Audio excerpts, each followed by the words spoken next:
Good morning students. आज मैं binary operation जो आपकी एनसीईआरटी की बुक में एक्सरसाइज 1.4 है उसको स्टार्ट करने जा रहा हूं आपके सामने। तो सभी स्टूडेंट ध्यान से देखेंगे। 1.4 एक्सरसाइज है। इसमें भी जो क्वेश्चंस हैं सिंपल क्वेश्चन है मोस्टली, और कुछ क्वेश्चंस मैं आपको बताऊंगा और कुछ क्वेश्चंस आपको सेल्फ भी करने पड़ेंगे बाइनरी ऑपरेशन के। ये याद रखना है सभी स्टूडेंट को। तो जितने भी जो भी क्वेश्चंस मैं बताऊंगा वो सभी स्टूडेंट ध्यान से देखें। आज बाइनरी ऑपरेशन का लेक्चर फर्स्ट है। इसको बाइनरी ऑपरेशन को हम बोलते हैं हिंदी में द्विआधारी संक्रियाएं।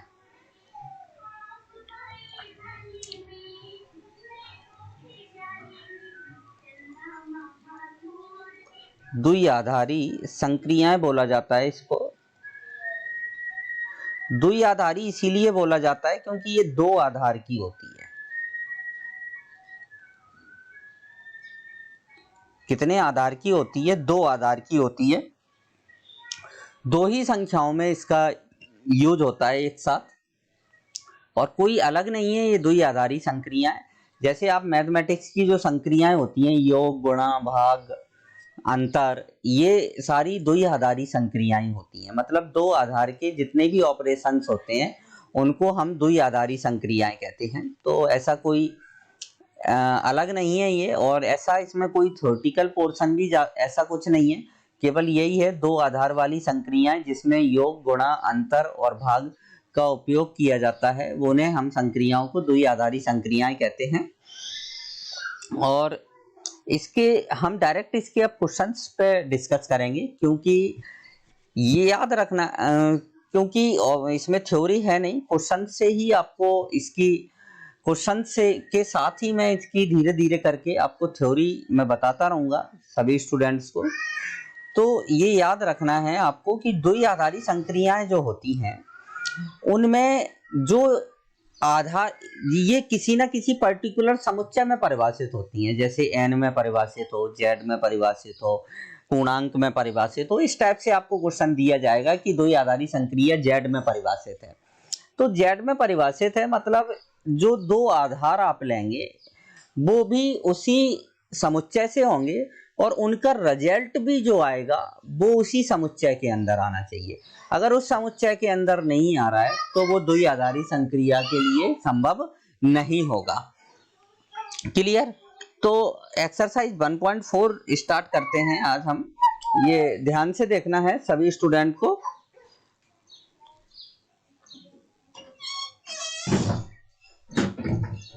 1.4 एक्सरसाइज स्टार्ट कर रहे हैं। इसका क्वेश्चन नंबर पहला मैं लिख रहा हूं, ध्यान से देखेंगे सभी स्टूडेंट। और ये आपकी यूनिट फर्स्ट का ही पार्ट है। यूनिट फर्स्ट जो है वो टोटल 3 पार्टों में डिवाइड है। एक तो रिलेशन, एक फंक्शन और एक बाइनरी ऑपरेशन। तो इसमें जो सबसे मोस्ट पार्ट है वो रिलेशन का है, जिससे राजस्थान बोर्ड में आपके में क्वेश्चन आने के सबसे ज्यादा चांसेस रहते हैं। फिर उसके बाद फंक्शन है जो आपका जेईई मेंस के लिए बहुत यूजफुल है। और बाइनरी ऑपरेशन जो है इससे कभी क्वेश्चन आ भी जाता है एनसीईआर आपके बोर्ड लेवल पर। इसका जेईई मेंस से कोई भी संबंध नहीं है। ये purely only for basic student, basic के लिए है, ओनली बेसिक के लिए बस। तो आपको ये एक्सरसाइज केवल अपने 12th एग्जाम के लिए कंप्लीट करना है। तो चलिए अब स्टार्ट करते हैं एक्सरसाइज 1.4 का फर्स्ट क्वेश्चन। बड़ी एक्सरसाइज है, क्वेश्चन काफी है इसमें। तो जैसे पहला जो क्वेश्चन है उसमें ही आपके 5 क्वेश्चन दिए गए हैं, तो ध्यान से देखना है। इधर क्वेश्चन क्या है, निर्धारित कीजिए क्या निम्नलिखित प्रकार से परिभाषित प्रत्येक संक्रिया स्टार से एक द्विआधारी संक्रिया प्राप्त होती है या नहीं। उस दशा में जब स्टार एक द्विआधारी संक्रिया नहीं है तो औचित्य भी बतलाइए। तो यहां पर मैं सिंपल वे में लिखे देता हूं कि आपको केवल और केवल ये बताना है। क्या क्वेश्चन फर्स्ट में आप अपनी बुक में देख सकते हैं क्वेश्चन को पूरा, कि क्या स्टार एक द्विआधारी संक्रिया है।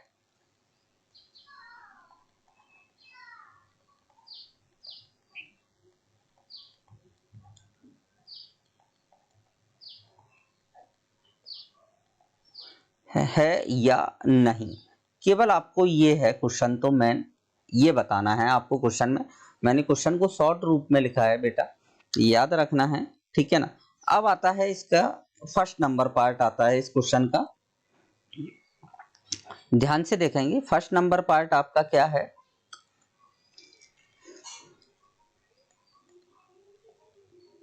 फर्स्ट क्वेश्चन है जेड में, जेड प्लस में, जेड प्लस में जो द्विआधारी संक्रिया दी है A star B equal to है A minus B, equal to क्या है A minus B, for all A comma B belongs to Z plus, for all A comma B belongs to क्या है भाई आपका जेड प्लस दिया है। तो ये क्वेश्चन है आपका, ध्यान से देखेंगे सभी स्टूडेंट इस क्वेश्चन को। क्या है, सबसे पहले तो आपको मतलब समझना है कि जेड प्लस का मतलब क्या है। जेड प्लस का मतलब होता है सभी धनात्मक पूर्णांकों का समुच्चय, सभी धनात्मक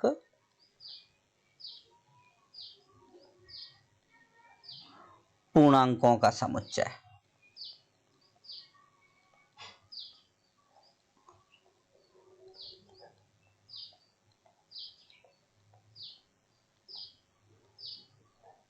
सभी धनात्मक पूर्णांकों का समुच्चय मतलब जो द्विआधारी संक्रिया है वो आपकी ए जेड प्लस में परिभाषित है और ए स्टार बी बराबर क्या है ए माइनस बी है।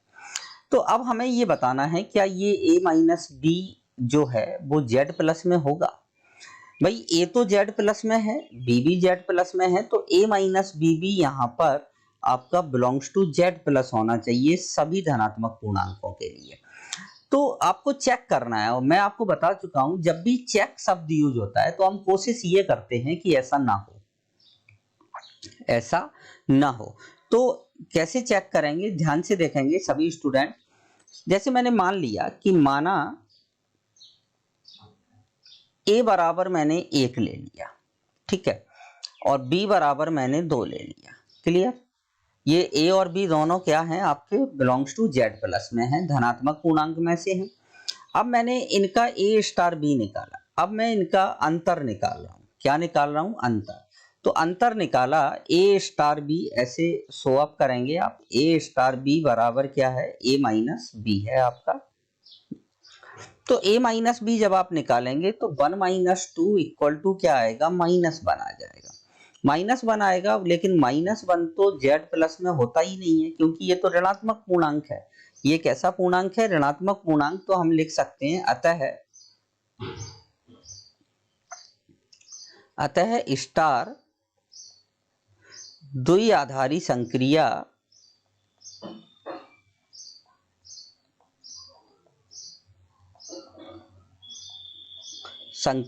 नहीं है। बस इतना सा काम करना है आपको इन क्वेश्चंस में। ऐसे ही दूसरा क्वेश्चन है, नेक्स्ट क्वेश्चन आपका क्या है, सेकंड नंबर। जल्दी जल्दी हम इसको खत्म करेंगे, फिर इसके बाद बेसिक के लिए हम इनवर्स ट्रिग्नोमेट्री स्टार्ट करेंगे जो कि यूनिट नंबर सेकंड है। सेकंड में क्या दिया है, ए जेड प्लस में दिया है ए स्टार बी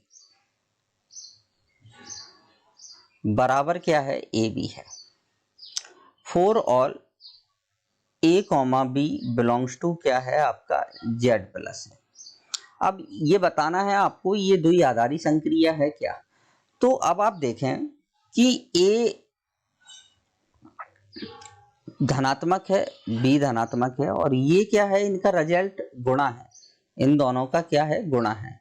और दो धनात्मक संख्याओं का गुणा सदैव क्या होता है, धनात्मक होता है। ये तो सभी स्टूडेंट जानते ही हैं कि दो धनात्मक संख्याओं का गुणा सदैव क्या होता है, धनात्मक होता है।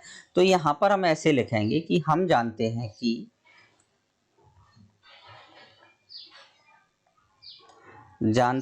कि दो धनात्मक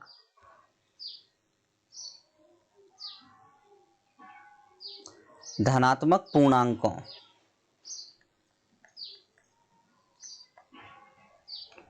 का गुणनफल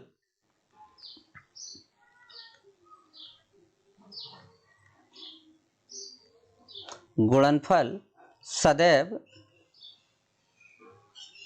धनात्मक पूर्णांक होता है।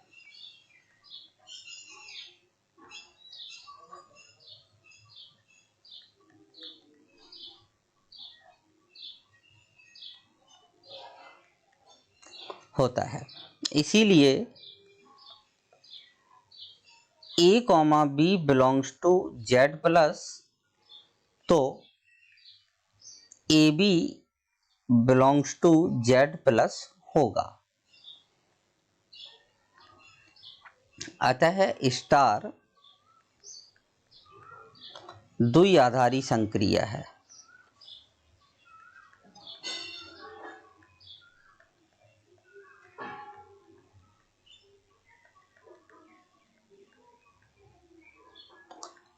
कैसी संक्रिया है? द्विआधारी संक्रिया है। तो फर्स्ट क्वेश्चन नंबर फर्स्ट का सेकंड पार्ट आपका कंप्लीट होता है यहाँ पर।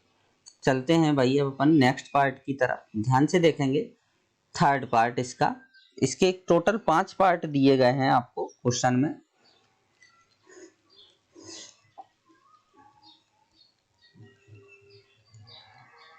थर्ड क्या दिया है आपको, ध्यान से देखेंगे सभी स्टूडेंट। आर में संक्रिया दी है,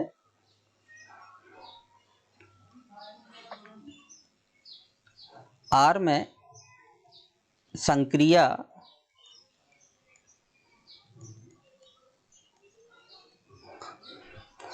ए स्टार बी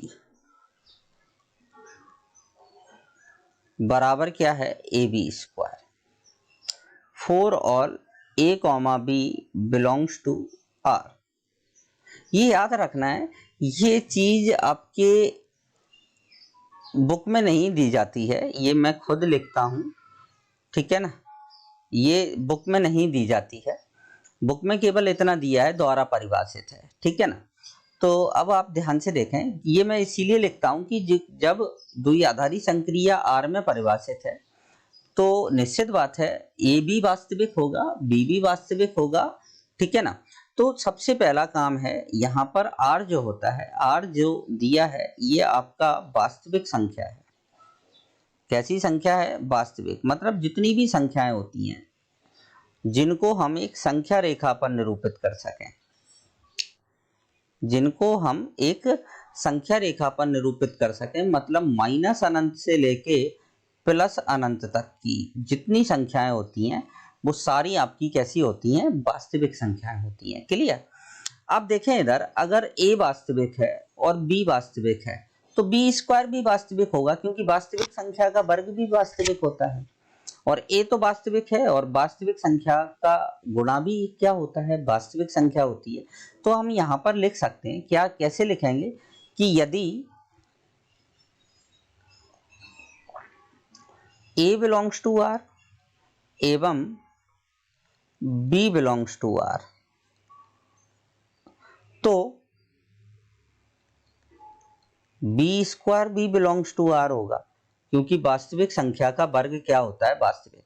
इसीलिए हम लिख सकते हैं कि AB स्क्वायर, दो वास्तविक संख्याओं का गुणा वास्तविक होता है, AB square belongs to R होगा।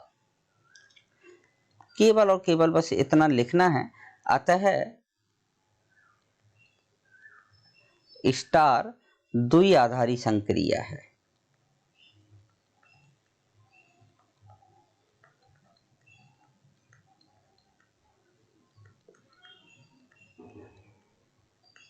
अतः स्टार कैसी संक्रिया है, आपकी द्विआधारी संक्रिया है। तो ये क्वेश्चन नंबर फर्स्ट का थर्ड आपका कंप्लीट होता है। नेक्स्ट क्वेश्चन पर अपन बात करते हैं भाई, फोर्थ नंबर। इसमें क्या दिया गया है आपका कि z प्लस में वापस धनात्मक पूर्णांक में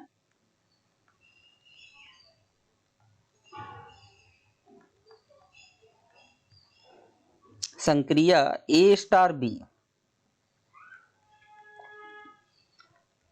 बराबर a माइनस बी द्वारा परिभाषित है। जैसा कि आप जानते हैं, आप लोगों ने इतना फंक्शन पढ़ लिया है, इतना आपने रिलेशन पढ़ लिया है, तो आपको इतना तो मालूम होगा कि मॉड जो होता है वो ऑलवेज पॉजिटिव होता है। मॉड जो होता है वो ऑलवेज कैसा होता है भाई, पॉजिटिव होता है। तो हम यहाँ पर सीधे से शब्दों में हम बोल सकते हैं, या आप मान के भी कर सकते हैं कि चलिए भाई मान के ही कर लेते हैं। जैसे मान लिया मैंने कि a बराबर 1 है और b बराबर मैंने 2 मान लिया। क्लियर? दोनों जो a कॉमा b हैं वो z प्लस में से होने चाहिए। क्लियर? अब आप a माइनस बी अगर आप निकालते हैं तो a माइनस बी क्या आता है, 1 माइनस 2 इक्वल टू -1। तो अगर अब आप इस पर मॉड लगा देते हैं तो mod of a minus b बराबर मॉड ऑफ -1, और मॉड से बाहर संख्या कैसी आएगी, पॉजिटिव। और जैसे ही पॉजिटिव आएगी तो ये किस में हो जाएगी, धनात्मक पूर्णांकों में, क्योंकि पूर्णांक है और पॉजिटिव है तो किसकी हो गई, धनात्मक पूर्णांक में से हो जाएगी ये संख्या। तो हम कह सकते हैं अतः r, सिंपल क्वेश्चन है ये, अतः स्टार द्विआधारी संक्रिया है। केवल इतना सा काम करना है हमें इन क्वेश्चंस में।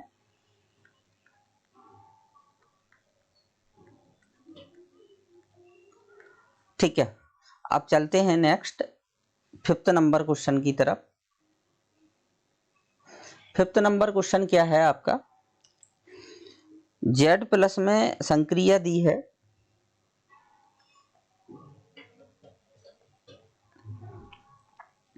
संक्रिया a स्टार b बराबर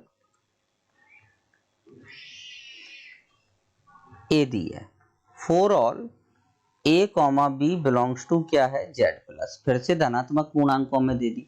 अब तो बिल्कुल ही सरल संक्रिया दी है, ये तो बिल्कुल आने योग्य ही नहीं है। ये याद रख लेना आप लोग कि भाई ये तो केवल और केवल इसमें जो आने योग्य है ना वो पहली नंबर की है। a स्टार b बराबर a है तो a तो पहले से ही पूर्णांक है, वो भी धनात्मक, तो इनका रिजल्ट भी क्या होगा, पूर्णांक होगा। तो हम यहां पर सीधा लिखेंगे कि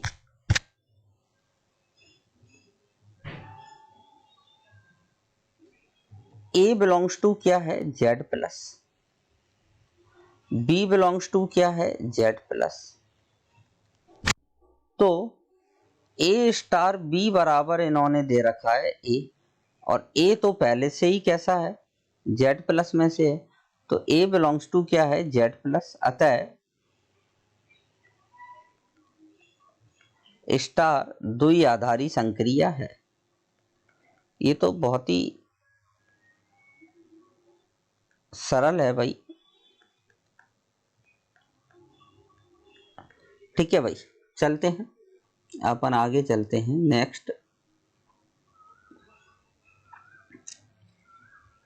नेक्स्ट क्वेश्चन की तरफ। जल्दी जल्दी इसको खत्म करना है, इस यूनिट को हमें ये याद रखना है सभी स्टूडेंट को, क्योंकि इसमें ज्यादा टाइम नहीं देना है। अब नेक्स्ट क्वेश्चन क्या है आपका, ये बड़ा सरल है। नेक्स्ट क्वेश्चन बिल्कुल सिंपल क्वेश्चन है, आपको क्रम विनिमय नियम और साहचर्य नियम बताना है। केवल निम्नलिखित में परिभाषित प्रत्येक द्विआधारी संक्रिय स्टार के लिए निर्धारित कीजिए स्टार क्या क्रम विनिमय है या और क्या साहचर्य है। तो क्वेश्चन क्या है, सीधे से शब्दों में हम ऐसे लिख देते हैं, क्या द्विआधारी संक्रिया, द्विआधारी, क्वेश्चन नंबर 2 क्या है, क्या द्विआधारी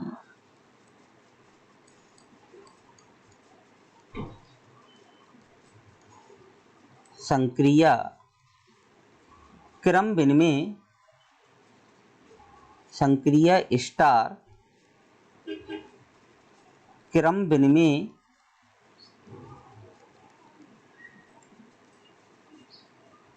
एवं साहचर्य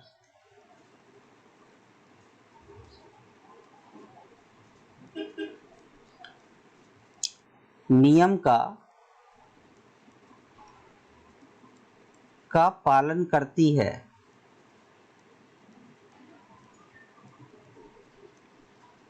ये क्वेश्चन है आपका। तो सबसे पहला तो सीधे शब्दों में आपको मैं ये बता दूं कि भाई क्रम विनिमय क्या होता है। क्रम विनिमय के लिए हमें क्या करना है, क्रम को बदल दो। क्रम विनिमय नियम होता है कि ए स्टार बी बराबर होना चाहिए बी स्टार ए के। मतलब जैसे 2 गुणा 3 बराबर क्या होता है, 3 गुणा 2, ए इंटू बी बराबर बी इंटू ए। और सहचर नियम के लिए क्या होता है, सहचर नियम के लिए 3 एलिमेंट होते हैं कि ए स्टार बी स्टार सी बराबर होना चाहिए आपका ए स्टार बी स्टार सी। ये 2 चीजें हमें इसमें करनी है। चलिए अब अपन इसके क्वेश्चन पर नजर डालते हैं। इसमें भी आपको मैं बता दूं, क्वेश्चन नंबर दूसरे में भी इसके आपको 4 पार्ट दिए गए हैं, 5 पार्ट दिए हैं, सॉरी 5 पार्ट दिए गए हैं। तो पहले पार्ट से स्टार्ट करते हैं अपन, फर्स्ट क्वेश्चन से इसका कि जेड में ए स्टार बी बराबर A minus B for all A comma B belongs to क्या होगा जेड प्लस। ठीक है, ये आपका क्वेश्चन है पहला। अब अपन इसको सॉल्व करते हैं। भाई हमें ये बताना है कि ये जो द्विआधारी संक्रिया है आपकी, ये द्विआधारी संक्रिया है। अब इसमें अपन को ये नहीं सोचना है, इसने पहले ही बोल दिया भैया द्विआधारी संक्रिया है। अब तो केवल और केवल हमें ये बताना है कि ये क्रम विनिमय नियम और सहचर नियम का पालन करती है या नहीं करती है। क्लियर? चलिए स्टार्ट करते हैं। सबसे पहले तो यहाँ पर हम बात कर लें थोड़ी सी जेड के लिए। भाई जेड का मतलब होता है सभी पूर्णांकों का समुच्चय।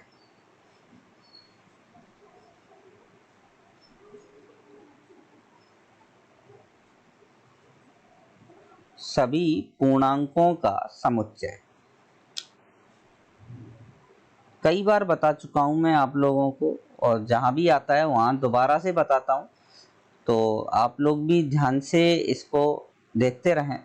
अब क्रम विनिमय के लिए बात होती है।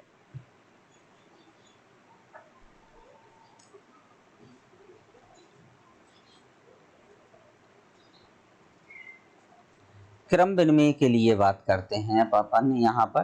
तो सबसे पहले मान लो कि माना क्रम विनिमय के लिए 2 एलिमेंट मानने पड़ते हैं हमें कि ए कॉमा बी बिलोंग्स टू क्या है जेड है। अब हम इसमें निकालते हैं ए स्टार बी। तो जिस टाइप से आपकी द्विआधारी संक्रिया होती है ना, उसी टाइप से हमें लिखना पड़ता है। आपकी द्विआधारी संक्रिया क्या है, ए स्टार बी बराबर ए माइनस बी, तो ए माइनस बी लिख दिया। ठीक है ना। अब आप बी स्टार ए करेंगे तो आपने क्रम को बदल दिया, आपने क्रम को क्या किया, बदल दिया, तो ये हो गया बी माइनस ए। ठीक है ना। अब आप यहां से छोटा सा एक एग्जांपल ले लें। सपोज करो मैंने ए का मान 2 ले लिया और बी का मान मैंने 3 ले लिया। क्लियर? अगर आप a माइनस बी निकालते हैं तो कितना आता है, -1 आएगा। और अगर आप b माइनस ए निकालते हैं तो कितना आएगा, +1 आएगा। तो क्या -1 और +1 दोनों बराबर होते हैं? नहीं होते हैं भाई, बराबर नहीं होते हैं ये। तो यहाँ पर हम देख सकते हैं कि a माइनस बी और b माइनस ए सदैव बराबर नहीं होंगे। मतलब आप यहाँ पर लिख दें कि a स्टार b जो है बराबर नहीं होगा b स्टार a के। ठीक है, b स्टार a के बराबर नहीं है, अतः स्टार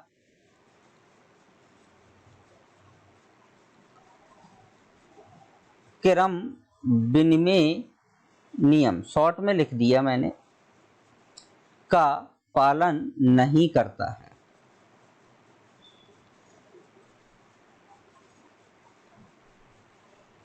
नहीं करता है। ये आ गया आपका क्रम विनिमय नियम। अब अपन बात करें सहचर की, तो ध्यान से देखेंगे। सहचर के लिए थोड़ा सा ये टिपिकल पड़ता है स्टूडेंट के लिए। तो आप लेकिन ध्यान से समझेंगे तो कोई भी टेंशन नहीं है। अब हम बात करते हैं साचर की। तो सबसे पहले साचर के लिए आप देखें कि हमें 3 एलिमेंट्स की आवश्यकता होती है। कितने एलिमेंट्स की? 3, ए, बी और एक सी की। ठीक है ना। तो आप सबसे पहले 3 एलिमेंट मान लेंगे जो भी समुच्चय आपको दिया जाएगा। माना a, b, c belongs to क्या है? z है। अब हम इसमें साचर के लिए पहले निकालेंगे a star b star c। तो इसमें अब भाई दो ही आधारी है तो दो ही में ही लगा सकते हैं इसको, तीनों में तो एक साथ लगा नहीं सकते हैं। इसीलिए तो इसका नाम दो आधारी है। तो सबसे पहले हम b स्टार c में लगाएंगे। तो a को हम बाहर रखेंगे। भाई a स्टार b था तो a माइनस b है। अगर b स्टार c है तो क्या आएगा? b माइनस c आ जाएगा। ठीक है ना। अब थोड़ी देर के लिए क्या है, मैं समझाने के लिए बताता हूँ आपको, एक्चुअल में ऐसा नहीं करना है। मैंने इसको थोड़ी देर के लिए आप इसको x मान लें मन में, इसको मैंने x मान लिया, मन में मान लें। ठीक है ना। तो आपको ये दिखेगा यहां पर कि a स्टार x दिखेगा, ऐसे दिखेगा आपको, श्योर बात। जब आपने इसको x मान लिया तो ये a स्टार x दिखेगा। और a स्टार x को हम कैसे लिखेंगे? a माइनस x लिखेंगे। फिर भाई x की जो वैल्यूज थी वो यहां पर रख दें। ये केवल और केवल स्टूडेंट को सरल बनाने के लिए किया जाता है क्वेश्चन को। तो ये a माइनस बी रख दिया, b माइनस सी रख दिया, तो ये आ जाएगा a माइनस बी प्लस सी आ जाएगा। ये आ गया आपका LHS। क्लियर। अब ऐसे ही हमें इसका, ये तो LHS था लेफ्ट हैंड साइड। अब राइट हैंड साइड पे अगर अपन बात करें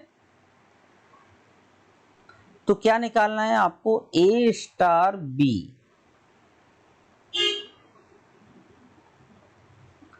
स्टार c निकाला जाएगा। तो अब सबसे पहले दो ही आधारी संक्रिया किस में लगाई जाएगी? ब्रैकेट के एलिमेंट में।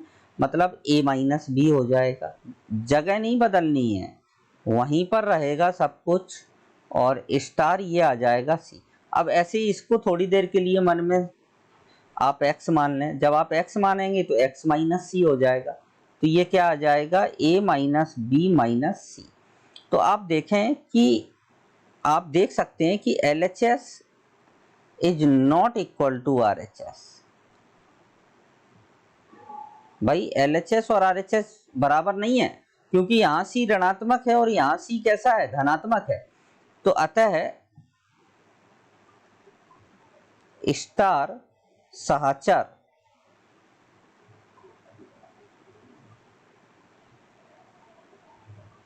नियम का पालन नहीं करता है।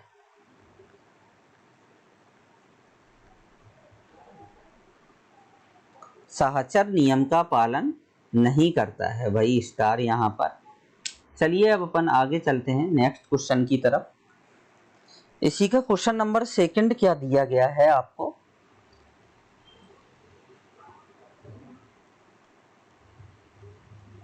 सेकंड क्वेश्चन दिया है क्यू में। भाई अब क्यू दे दिया है इन्होंने, क्यू में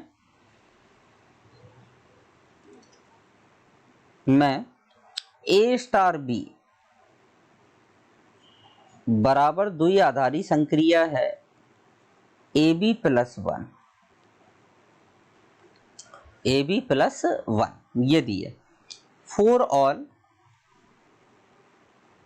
a comma b belongs to q। a comma b belongs to क्या है? q है। अब आपका क्वेश्चन ये है, इसमें एक नया शब्द आ गया Q। Q क्या होता है भाई? सबसे पहले हम Q पर बात कर लेते हैं। Q जो होता है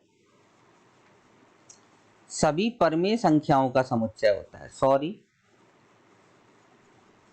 सभी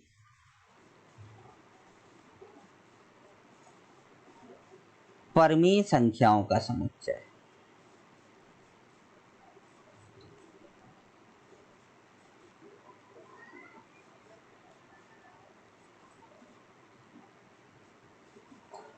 भाई परमेय संख्याएं कौन सी होती हैं, अब ये बात आती है। परमेय संख्याएं वो होती हैं जिन्हें हम p अपॉन क्यू के रूप में लिख सकें, जिसमें q is not equal to 0। ये परमेय संख्याएं होती हैं। सभी प्राकृत, सभी पूर्ण, सभी आपकी पूर्णांक संख्याएं सभी परमेय संख्याओं में आती हैं। किसमें आती हैं? सभी परमेय संख्याओं में आती हैं। तो चलिए अब अपन बात करेंगे यहाँ पर सबसे पहले क्रम विनिमय की।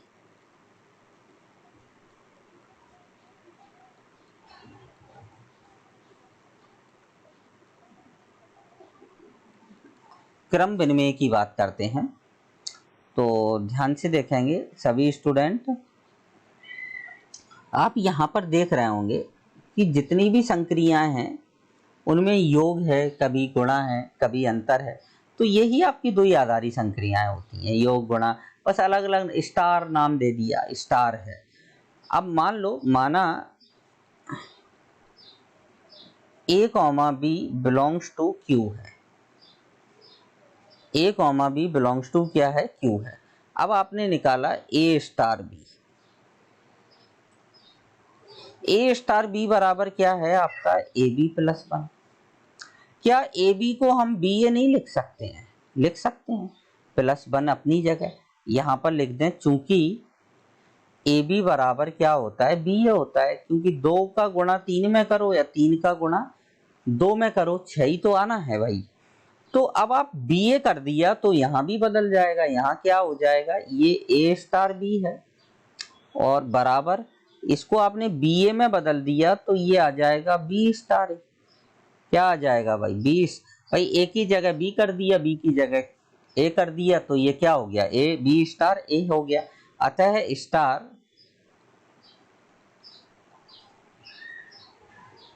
क्रम विनिमय नियम का पालन करता है।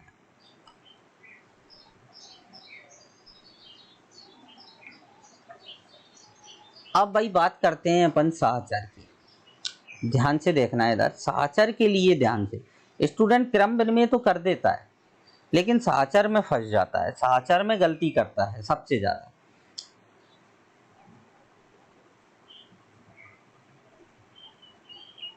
अब अपन बात कर रहे हैं साहचर नियम के लिए।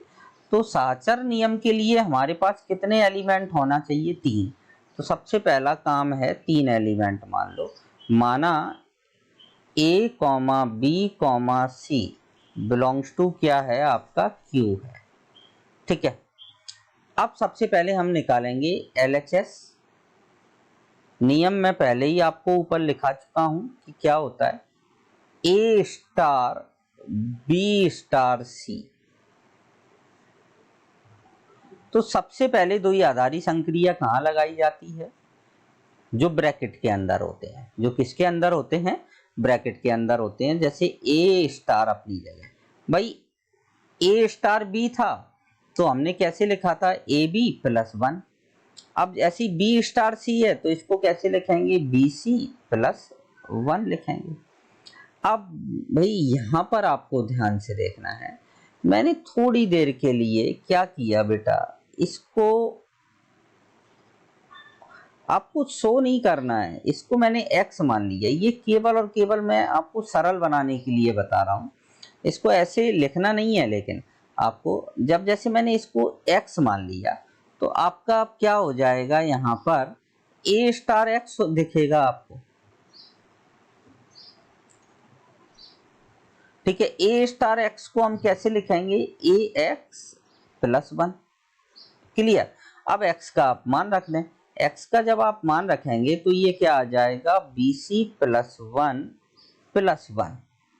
तो ओवरऑल ये आ जाएगा अपने पास A B C plus A plus 1, ये आएगा। अब ऐसे ही हम निकालते हैं आरएचएस। आरएचएस कैसे निकालेंगे? ए स्टार बी स्टार सी।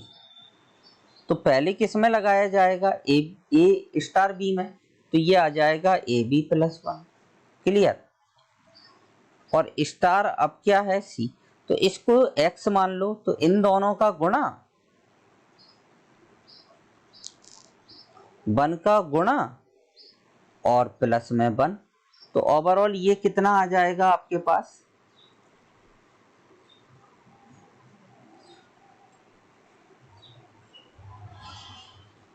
ये आ जाएगा आपके पास A B C plus C plus 1।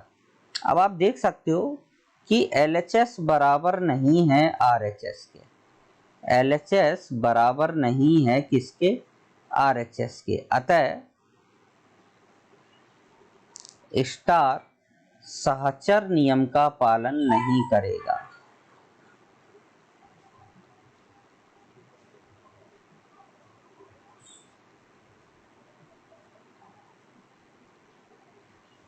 पालन नहीं करता है भाई, क्रम विनिमय तो है लेकिन सहचर नहीं है। चलिए नेक्स्ट क्वेश्चन की तरफ, इसके क्वेश्चन थोड़े से बड़े हैं। अब ए बी क्वेश्चन नंबर 3 इसका आप सेल्फ खुद कर लें, ठीक है ना। क्वेश्चन नंबर 3 आपको HW है, ठीक है ना, 3 मैं लिखे देता हूं, आपको इसको करना सेल्फ है, ये याद रखना है। क्यू में परिभाषित है कोई द्वि आधारी संक्रिया, और ए स्टार बी बराबर क्या है,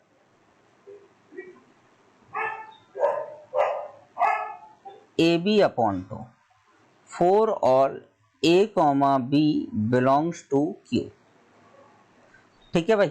ये क्वेश्चन है आपका, इसको आपको करना सेल्फ है, स्वयं करना है भाई, इसको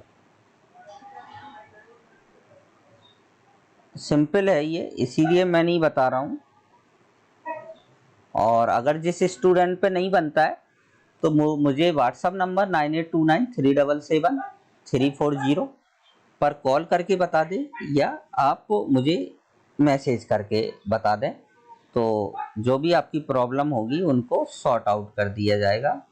नेक्स्ट क्वेश्चन है आपका, ये बहुत मोस्ट क्वेश्चन है, सबसे ज़्यादा मोस्ट ही यही क्वेश्चन है इसका, कि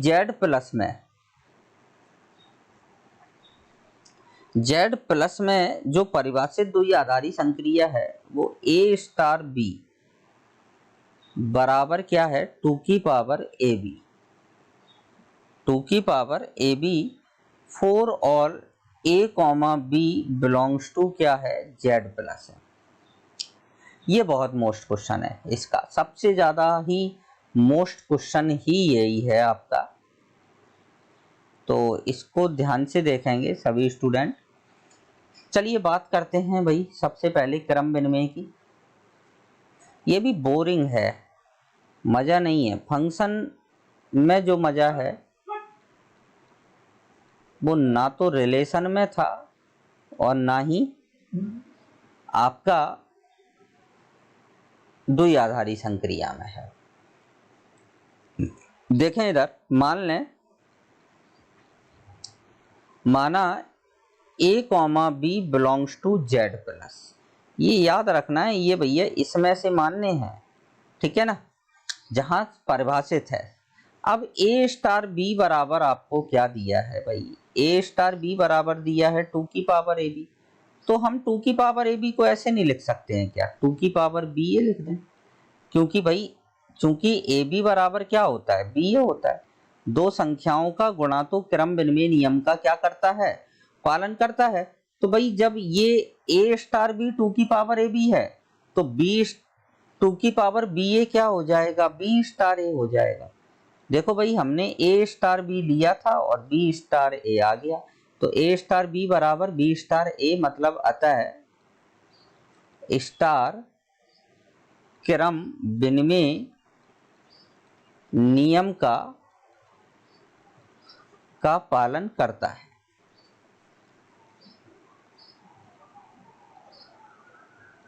अब ये साचर के लिए ध्यान से देखना, इसके साचर में सबसे ज़्यादा मिस्टेक करते हैं स्टूडेंट। मैं बेटा, मुझे पढ़ाते हुए लगभग 14 साल हो गए मैथमेटिक्स, मुझे सब मालूम है कि स्टूडेंट गलती कहाँ कर देता है क्वेश्चन में, ठीक है ना, स्टूडेंट गलती क्या करता है, और मैं आपको बता भी दूंगा कि आप ये करोगे तो मान लिया मैंने, सबसे पहले माना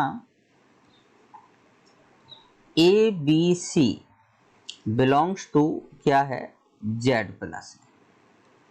ठीक है, अब हम निकालेंगे सबसे पहले ए स्टार बी स्टार सी।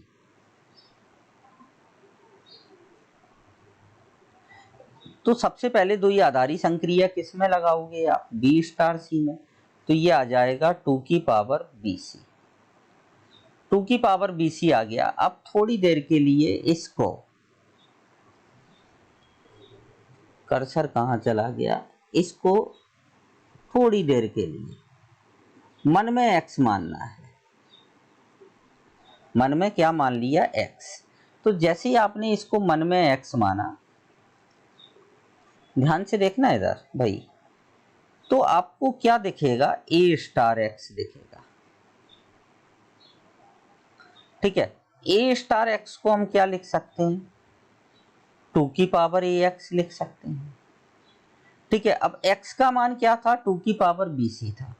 तो यहां पर आ जाएगा 2 की पावर a इंटू 2 की पावर बी सी। स्टूडेंट, इसकी जगह मैं गलत भी लिख के बता देता हूं आपको कि स्टूडेंट क्या करता है, इसकी जगह ऐसे लिख देता है इसको 2 की पावर ए बी सी, 2 की पावर ए बी सी लिख देता है, जबकि ये गलत है, जबकि ये कैसा है, गलत है।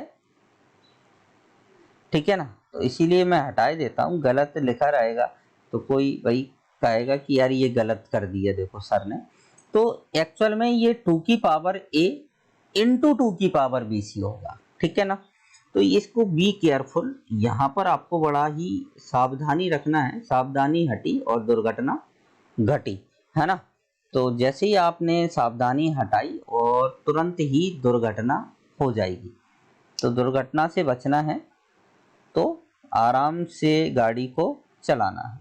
तो ए स्टार बी स्टार सी का मान देखते हैं अपन। तो ध्यान से देखना है, ये क्या आएगा, 2 की पावर ए बी और स्टार ब्रैकेट में स्टार क्या आ जाएगा, सी। तो ये क्या आ जाएगा आपका 2 की पावर, फिर 2 की पावर ए बी अपनी जगह और इनटू में क्या आ जाएगा, सी आ जाएगा। तो क्या है, 2 की पावर ए बी सी यहाँ लिखता है और 2 की पावर ए बी सी यहाँ लिखता है और लिख देता है कि एल एच एस बराबर आर एच एस, साचन नियम का पालन करता है। तो गलत, ये ही गलत। तो यहाँ पर एल एच एस बराबर नहीं है आर एच एस के, अतः स्टार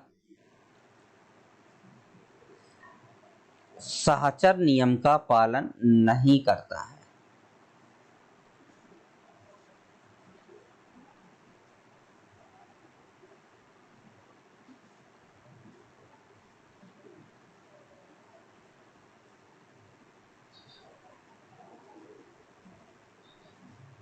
साहचर नियम का पालन नहीं करता है। तो ये आपका बहुत मोस्ट क्वेश्चन है, ये याद रखना है सभी स्टूडेंट को। क्लियर। अब चलते हैं, एक क्वेश्चन और है, इसको आपको खुद करना है, मैं लिखे देता हूं आपके स्क्रीन पर। ठीक है ना, तो सभी स्टूडेंट इस क्वेश्चन को कर लें, मैं थोड़ा सा ऑरली इसको बता दूंगा आपको। ये है आपका 5th नंबर क्वेश्चन और अंतिम क्वेश्चन है क्वेश्चन नंबर 2 का। ठीक है ना, क्या दिया है भाई, आर नहीं, ये सेकंड लास्ट है बेटा, इसके बाद एक क्वेश्चन और है, सॉरी, जेड प्लस में ए स्टार बी बराबर है ए की पावर बी द्वारा परिभाषित है। तो क्या ये आपका क्रम विनिमय और साहचर का पालन करेगा। तो यहां पर आप देखें कि ए की पावर, अगर आप बी स्टार ए करेंगे तो बी की पावर ए, तो ए की पावर बी बराबर नहीं होता है बी की पावर ए के। लेकिन कभी कभी क्या है, कोई चतुर इंसान जो मिल जाते हैं वो ऐसे पूछ लेते हैं, बेटा देखो ए का मान मैंने 4 ले लिया, बी का मान मैंने 2 ले लिया भाई, तो देखो 4 की पावर 2 बराबर है 2 की पावर 4, है ना। तो ये एक्सेप्शनल केसेस हैं, इनमें बराबर है, लेकिन हर जगह ऐसा नहीं होता है। हर जगह उससे भाई तुम तुरंत कह देना, आप लोग बोल देना कि भैया ऐसा नहीं, ऐसे करो कि a का मान 3 ले लो और अब b का मान 5 ले लो। अब बताओ कि भाई 3 की घात 5 बराबर है क्या 5 की घात 3 के, है ना। तो इसमें बराबर नहीं है, मतलब a की पावर b बराबर नहीं होगा b की पावर a के, ठीक है ना। तो क्रम विनिमय नियम का पालन। देखो कोई भी चीज सत्य होती है तो वो सभी, हम कोई भी एलिमेंट लें उनके लिए सत्य होना चाहिए, पर्टिकुलर किसी एक के लिए हम बात नहीं करते हैं, ठीक है ना। और एक आध के लिए है तो उससे हमें कोई फर्क नहीं पड़ेगा, वो तो गलत भाई पालन नहीं करता है तो नहीं ही करेगा, ठीक है ना। तो ये क्वेश्चन आपको सॉल्व करना है, मैं लिखे देता हूं, आपको स्वयं करना है। थोड़ा सा मैंने आइडिया आपको दे दिया, स्वयं करना है भाई।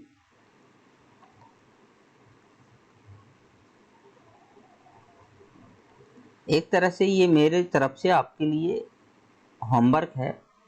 क्या है भाई, होमवर्क है, तो इसको आपको सेल्फ खुद से ही करना है। अब भाई बात करते हैं क्वेश्चन नंबर नेक्स्ट की। अपन क्वेश्चन नंबर 6 क्या है, इसका 6 क्वेश्चन दे दिए भाई 2 सिरे में, ये तो बड़ा ही गलत है कि r में से -1 हटा दिया इन्होंने, क्योंकि -1 इन्हें अच्छा नहीं लगता है ना। ये बता दूंगा मैं तुम्हें कि -1 हटाया क्यों है, ये कोई ना कोई रीजन होता है, इसीलिए किया जाता है ये सब कुछ। तो a स्टार b बराबर क्या है, a अपॉन b प्लस 1। यहाँ पर इसीलिए हटाया है कि b प्लस 1 कभी भी 0 नहीं होना चाहिए, हर में है, इसीलिए b कभी भी -1 नहीं होना चाहिए, इसीलिए इन्होंने यहाँ से r में से -1 को हटा दिया गया है। अब भैया इसके लिए अगर अपन, ये भी आपको स्वयं ही करना है। 3 क्वेश्चन मैंने कराए, 3 आप, बरोबरी का रहेगा मामला, स्वयं करना है। बस मैं तो थोड़ा सा हिंट दूंगा आपको कि भाई a अपॉन b प्लस 1 क्या बराबर होता है कि b अपॉन a प्लस 1 के, नहीं है भाई, कोई जरूरी नहीं है। पहले तो ऊपर अंश में a था, अब हर में, अब अंश में b कर दिया, तो बराबर नहीं होगा, मतलब क्रम विनिमय नियम का पालन नहीं करेगा। सहचर के लिए भी वैसे ही आप थोड़ा सा x मान लिया करना, x मान लेंगे तो क्या है, बड़ा एलिमेंट जो है ना वो छोटा दिखने लगता है, इसीलिए, नहीं तो क्या है स्टूडेंट थोड़ा सा कंफ्यूज हो जाता है उस कंडीशन में। इसीलिए आप सहचर के केस में मन में x मान लिया करना और अलग से, और फिर उसको लिख दिया करना, तो वो आपको इजी पड़ेगा काफी, ठीक है ना। क्लियर सभी स्टूडेंट को, किसी को कोई दिक्कत हो तो वो मुझे बता देना, ठीक है। आज हमने भाई, आज अब आप इस लेक्चर में हम यहीं पर खत्म करते हैं। आज हमने एक्सरसाइज 1.4 का पहला और दूसरा 2 क्वेश्चन हमने कंप्लीट कर लिए हैं। इनको आप पहले अच्छे से कर लें, सभी स्टूडेंट इन क्वेश्चंस को पहले अच्छे से कर लें, अच्छे से समझें, ठीक है ना। अब इसके बाद जो क्वेश्चंस हैं वो थोड़े से अलग टाइप के हैं और सिंगल हैं। सबसे बड़ी बात तो कि एक एक क्वेश्चन है, इसकी तरह नहीं है कि 5-5 6 क्वेश्चन, बेईमानी कर रहे हैं ये तो भाई। पहला क्वेश्चन जिसमें 5 पार्ट, दूसरा क्वेश्चन जिसमें 6 पार्ट, तो ये तो बेईमानी कर रहे हैं भाई। अब जो क्वेश्चन है, जैसे तीसरा क्वेश्चन है, वो एक ही पार्ट है और सिंपल है, लेकिन अलग काम करना है। क्रम विनिमय सहचर कर चुके भाई हम, 2 ही आधारित संक्रिया चेक कर चुके हैं हम, ठीक है। अब थोड़ा सा इन्होंने संक्रिया सारणी पर बात करते हैं। नेक्स्ट क्वेश्चन नंबर 4 है, वो आपका इसी पर ही आ जाएगा, क्रम विनिमय नियम पर, तो आप क्रम विनिमय नियम पर चेक कर सकते हैं इसको, ठीक है ना। तो क्रम विनिमय और सहचर के तो और भी कई क्वेश्चंस हैं, जैसे क्वेश्चन नंबर 6 में भी चेक करा रहे हैं ये लोग, है ना। और आगे भी और भी जो क्वेश्चंस हैं उनमें भी ये चेक करा रहे हैं आपसे, इन्होंने खूब क्वेश्चन चेक कराए हैं आपसे कि भैया चेक करके बताओ कि होगा या नहीं होगा। 7वां क्वेश्चन है वो एलसीएम पर है, 8वां क्वेश्चन है उसमें भी क्रम विनिमय और सहचर कुछ चेक करना है, ठीक है ना। तो ऐसे ही क्वेश्चन है। अब हम क्वेश्चन नंबर 3 जो है वो अपने नेक्स्ट लेक्चर नंबर 2 में स्टार्ट करेंगे और जल्दी से जल्दी इसको खत्म करने का प्रयासरत रहेंगे। बस आपसे रिक्वेस्ट है आप क्वेश्चंस को अच्छे से करते रहें। सो आज के लिए इतना ही, थैंक यू।